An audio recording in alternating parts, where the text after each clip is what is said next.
X to the পাওয়ার 0 সমান কত? অনেকে বলবা কোনো কিছুর পাওয়ার 0 হলে সেটা 1 হয়। কিন্তু এর আগে আমি দেখে আসছি যে সবকিছুর পাওয়ার 0 হলেই 1 হয় না।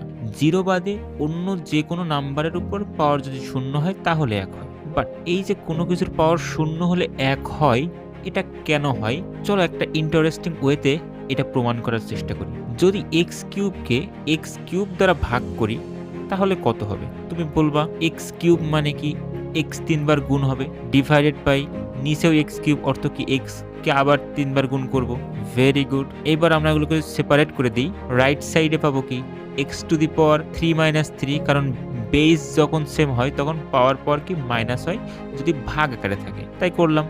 এবং রাইট সাইডে যে মানগুলো ছিল সেগুলোকে যদি আলাদা, আলাদা করি আমরা জানি যে 5 ডিভাইডেড বাই 5 করলে 1 হয়। দ্যাট মিনস যদি x শূন্য না হয়ে অন্য কোনো রিয়াল নাম্বার হয় তাহলে 5 ডিভাইডেড বাই 5 বা 3 ডিভাইডেড বাই 3 বা x ডিভাইডেড বাই x সবগুলো 1 কেই রিপ্রেজেন্ট করে। অর্থাৎ ৩ টা অন মিলে অন হয়।